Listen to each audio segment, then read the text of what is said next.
ചെട്ടികുളങ്ങര ക്ഷേത്രത്തിലെ ഈ വർഷത്തെ കുത്തിയോട്ട സമർപ്പണ വഴിപാടുകളുടെ ഒരുക്കങ്ങൾ തുടങ്ങി. ഫെബ്രുവരി 26-ന് ശിവരാത്രി ദിവസം മുതലാണ് കുത്തിയോട്ട വഴിപാട് സമർപ്പണ ചടങ്ങുകൾ ആരംഭിക്കുന്നത്. കൊയ്പ്പള്ളിക്കാരന്മാർ ശശിധരൻ പിള്ളയും വൈക്കത്ത് കുടുംബാംഗങ്ങളും സമർപ്പിക്കുന്ന കുത്തിയോട്ട വഴിപാടിനായുള്ള പന്തലിന്റെ കാൽനാട്ടുകർമ്മം നടത്തി. ചെട്ടികുളങ്ങര ദേവീക്ഷേത്രത്തിലെ ഈ വർഷത്തെ കുത്തിയോട്ട വഴിപാടുകളുടെ ഒരുക്കങ്ങൾ തുടങ്ങി. ഫെബ്രുവരി 26-ന് ശിവരാത്രി ദിവസമാണ് കുത്തിയോട്ട വഴിപാടുകൾ വഴിപാടുകാരുടെ വീടുകളിൽ ആരംഭിക്കുന്നത്.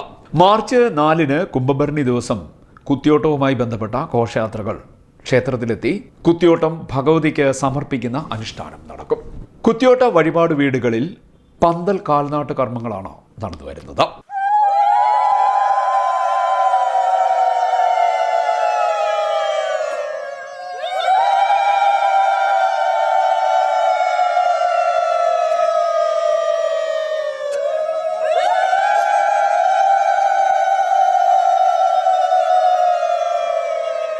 കൊയ്പ്പള്ളിക്കാരന്മാർ ശശിധരൻ പിള്ളയും വൈക്കത്ത് കുടുംബാംഗങ്ങളും സമർപ്പിക്കുന്ന കുത്തിയോട്ടവുമായി ബന്ധപ്പെട്ട പന്തൽ കാൽനാട്ട് കർമ്മം വിപുലമായ ചടങ്ങുകളോടെ നടന്നു.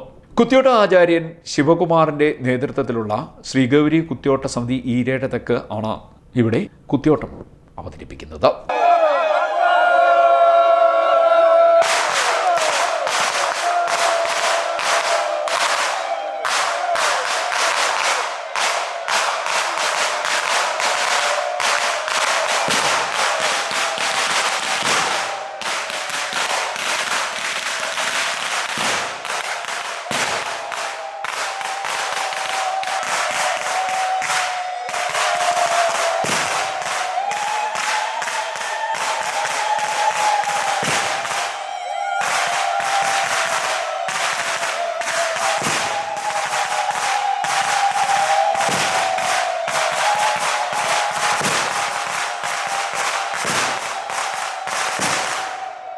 ഇതുമായി ബന്ധപ്പെട്ട ചടങ്ങിൽ നിരവധി ഭക്തജനങ്ങൾ പങ്കെടുത്തു.